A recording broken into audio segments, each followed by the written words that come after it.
ખેડૂતોના મોઢામાં આવેલો કોળિયો છીનવાયો છે। નમસ્કાર, હું ધ્રુવ, ગાંધીનગર। આજે અમે ભારતીય કિસાન સંઘની ઓફિસમાં છીએ। પ્રદેશ મહામંત્રી આર કે પટેલ સાહેબ છે અમારા સાથે। એમને પૂછીએ કે જે કમોસમી વરસાદ થયો અને એના કારણે જે કિસાનોને હાલાકી ભોગવવી પડી રહી છે એના વિશે એમનું શું કહેવું છે અને શું શું વસ્તુ તાત્કાલિક ધોરણે થવી જોઈએ। સમાજ દ્વારા પ્રકૃતિનું જે શોષણ થઈ રહ્યું છે એના ભાગરૂપે પ્રકૃતિએ પણ પોતાની કરવટ બદલી છે। ક્યાંક પ્રકૃતિ એનું રૌદ્ર સ્વરૂપ ધારણ કર્યું છે।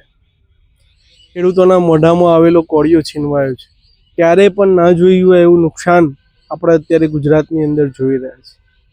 ભારતીય કિસાન સંઘ હર હંમેશ કહેતું રહ્યું છે કે સરકાર અને સમાજ જ્યાં સુધી ખેડૂતની વારે ના આવે ત્યાં સુધી ખેડૂતનું ભલું થઈ શકે એમ નથી। નુકસાન ખૂબ મોટું છે, અકલ્પનીય નુકસાન છે। રાજ્યના આદરણીય મુખ્યમંત્રી ભૂપેન્દ્રભાઈ પટેલે જાતે તાગ મેળવવાનો પ્રયત્ન કર્યો છે, જાતે ખેડૂતો જોડે સંવાદ કરવાનો પ્રયત્ન કર્યો છે અને એમને ત્યાં બાંહેધરી આપી છે કે ભાઈ અમે ખેડૂતોની પડખે રહીશું।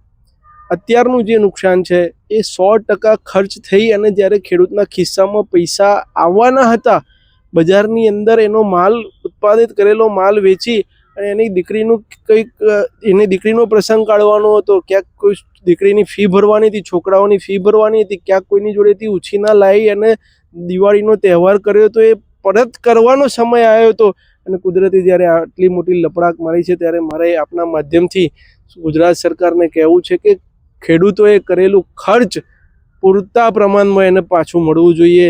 જે માલ વેચી અને ખેડૂત પૈસા લઈ અને એનું જે ગુજરાન ચલાવવાનું તો એટલું વળતર સરકારે આપવું જોઈએ।